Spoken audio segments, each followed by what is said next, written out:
All right, so moving on to the final segment, we're going to pivot over here to the world of wrestling inside the WWE world. And I'll be sharing my WWE Royal Rumble 2026 PLE summary. So I'll be covering all four of the matches that took place on the PLE yesterday. To kick off the show, we had the Women's Royal Rumble match, where Liv Morgan won the 2026 Women's Royal Rumble. She has now earned the right to headline and main event this year's WrestleMania in Vegas for a Women's World Title opportunity. Now, my thoughts on the Women's Royal Rumble match. I thought it was a good Women's Royal Rumble match. I thought the Women's Royal Rumble match was better than the Men's Royal Rumble match this year. Now, there were some concerning things here. I was actually banking on Bianca Belair to return. I'm starting to get a little worried that that finger injury is worse than a lot of fans expected it to be. She's still sidelined. She's nearly been gone for 12 months. And I can get a lot of fans complaining on social media about the Women's Royal Rumble match. A lot of fans were expecting some surprises.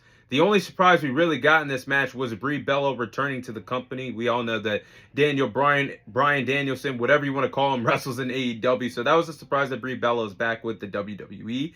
But in this match, there was a lack of the Women's Intercontinental Champion, Becky Lynch. She was not in the match as long as fans expected her to be. And Alexa Bliss barely played a factor in the match. She was out of the match by the time the 10th entrant was on their way to the ring, which was crazy to me. And there was no AJ Lee. I was expecting AJ Lee to possibly eliminate Becky Lynch to set up a women's feud for the Women's Intercontinental Championship at WrestleMania 42. There's no AJ Lee. But in this match, there was a lot of good things here. I think Lash Legend is a new star in the women's division. She eliminated 5 women's wrestlers in this Women's Royal Rumble match. And there were some future seeds that were playing for some future feuds. You've seen Charlotte Flair accidentally eliminate her tag team partner, Alexa Bliss. They have been bumping heads on the Blue Brand of SmackDown, the women's tag team division. I think one of them are going to turn on each other and they'll face each other at WrestleMania 42. You had Natalya eliminate Becky Lynch. They could possibly feud over the Women's Intercontinental Championship on Raw on the road to WrestleMania. You had Rhea Ripley eliminate Roxanne Perez from the Judgment Day. And you also had Liv Morgan eliminate her own Judgment Day sister, Raquel Rodriguez, late in the Women's Royal Rumble match. So that could possibly be something that we could pay attention to if the Judgment Day is going to break up on the road to WrestleMania. But honestly, I think the NXT star of Sol Ruka, she definitely shined. She was definitely a bright spot, was a Final 3 participant in the Women's Royal Rumble this year. Other NXT women's stars were part of the match. Lola Vice, the NXT Women's Champion JC Jane, and Kalani Jordan. But Charlotte Flair was the Iron Survivor in this match. She lasted a total of 59 minutes. And we've seen the returns of Brie Bella and Tiffany Stratton in this Women's Royal Rumble match. But I honestly enjoyed the final sequence of the match between Liv Morgan, Tiffany Stratton, and Sol Ruka. That was pretty awesome between the 3 women. But Liv Morgan honestly was the right choice of winning the Women's Royal Rumble. And honestly, I would love if Raquel Rodriguez would win the Women's World Title off of Stephanie Vaquer, even though I like her a lot. And she has a lot of capability of being a great champion. But I think the story is there to have a triple threat match between Liv Morgan, Raquel Rodriguez, and Roxanne Perez for the Women's World Title. A Judgment Day triple threat match at WrestleMania 42. I think storyline and booking wise, that's your money match in the women's division for a world title this year. Next match, you had Gunther defeat AJ Styles to end AJ Styles' WWE wrestling career.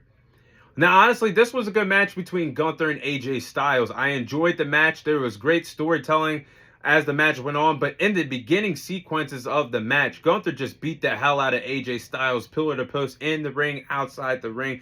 AJ Styles was taking a lot of punishment very early on as the match went on. But again, the storytelling was very good in this match, and the in-ring story was being told that Gunther just had the one-up on AJ Styles. He was just one step ahead of AJ Styles. Every time AJ Styles gained momentum as the match went on in the early part, the first half of the match, Gunther just closed the door on him, and Gunther would just get back in control, dominating the phenomenal AJ Styles. And then in the second half of the match picked up where there was a lot of good wrestling, a lot of good spots, a lot of dramatic near falls for both men as the match went on. And Gunther did cheat with the referee's back being turned, hit a low blow on AJ Styles, and then Gunther hit the powerbomb on AJ Styles, stacked him up for a pin for AJ Styles to kick out at 2.5 as the match went on. I thought that was a good near fall spot there. And then Gunther, towards the end of the match, just broke down AJ Styles, broke down his will with chops,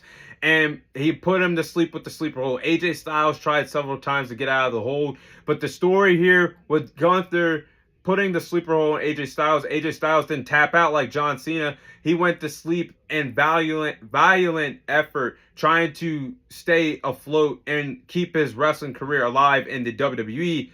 And Gunther has retired the phenomenal AJ Styles. And this man, Gunther, is now the career killer. He's now the Thanos of wrestling. He has 3 Infinity Stones, guys. He's retired Goldberg, John Cena, and AJ Styles in a matter of 12 months, retired all 3 of those wrestlers. My prediction, I think he retires Brock Lesnar by the end of this year.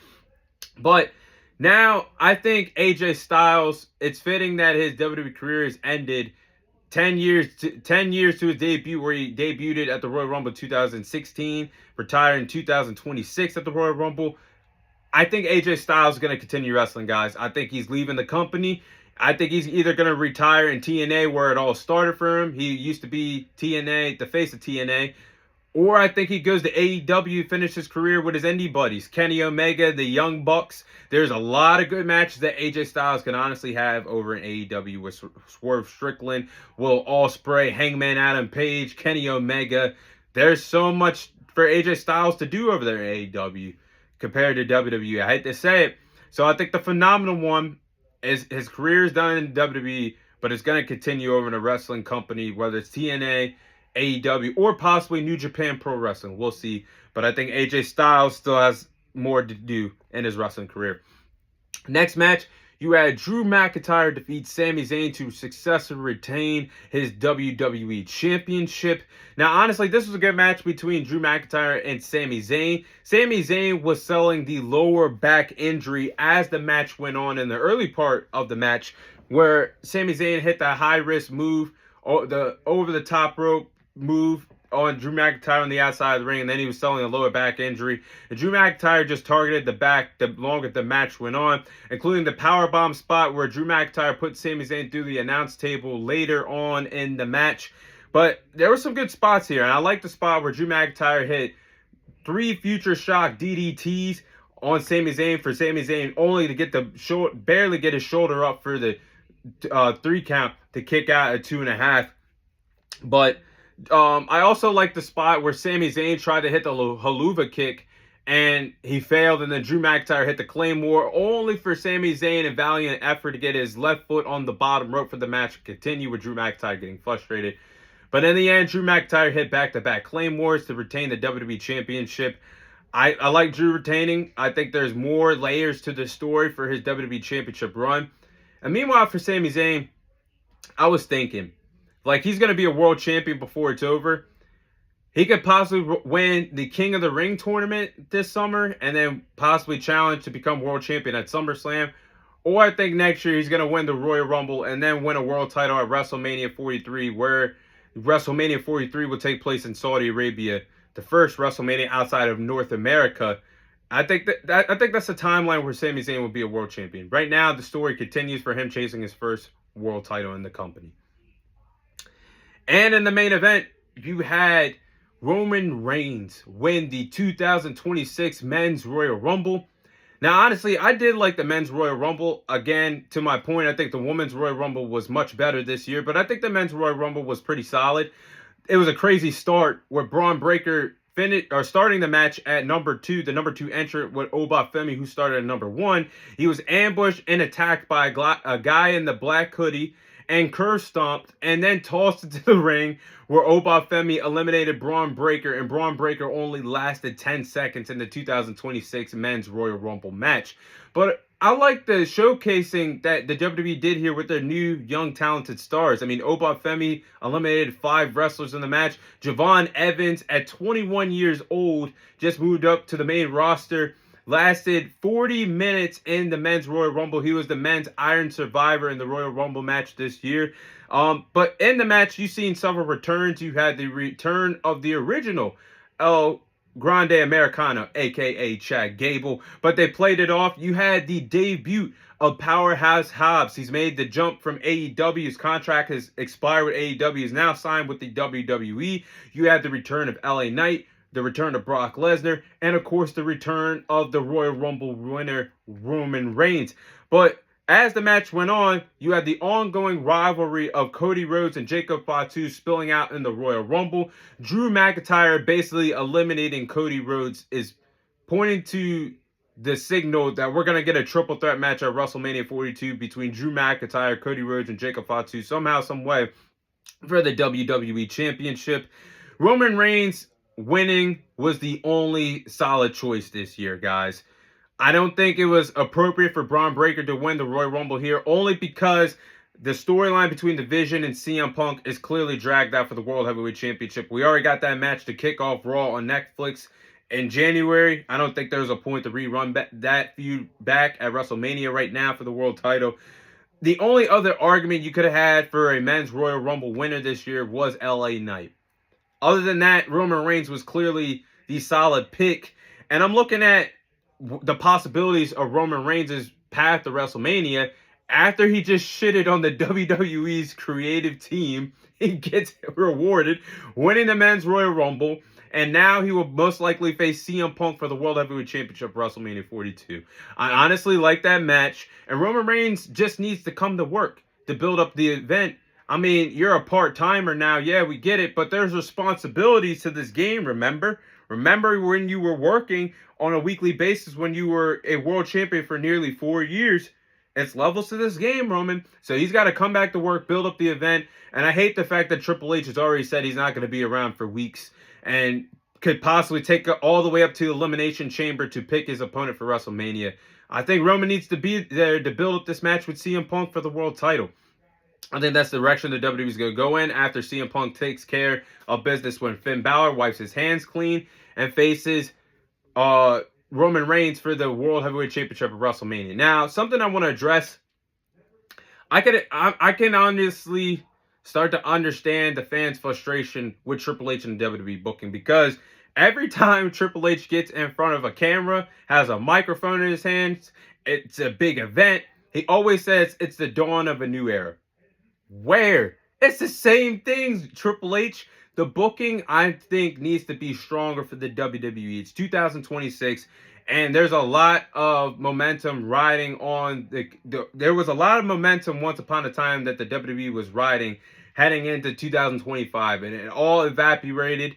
And I just feel like fans are starting to get fed up because you keep promising us surprises. There was no surprises really in the Men's Royal Rumble. There were a lot of wrestlers that did not last long, or should have lasted longer, or some new stars should have eliminated some established stars to make themselves look very marketable as the next big thing. Like Brock Lesnar only lasted 5 minutes but was eliminated during Jey Uso's Yeet entrance because he took so damn long to get to the ring. Why couldn't an up-and-coming rising star like Obafemi or Ilya Dragunov eliminate the beast incarnate Brock Lesnar? Why is it that stars like Rusev, Ray Phoenix, and Matt Cordina and several others only lasted like 3 to 5 minutes? Like, how are you going to make us believe that these stars that you put on wrestling television weekly are threats to any championship, whether it's a mid-card title or a world title, and make these superstars feel credible? I think there's a lot of work to be done behind the scenes, and they got to get it together. But that is my WWE Royal Rumble PLE summary. That is all the time I have for you guys today. Thank you guys for watching. Thank you guys for listening. This is your host, Thomas Tyree, signing off. And I'll see you guys on next week's episode.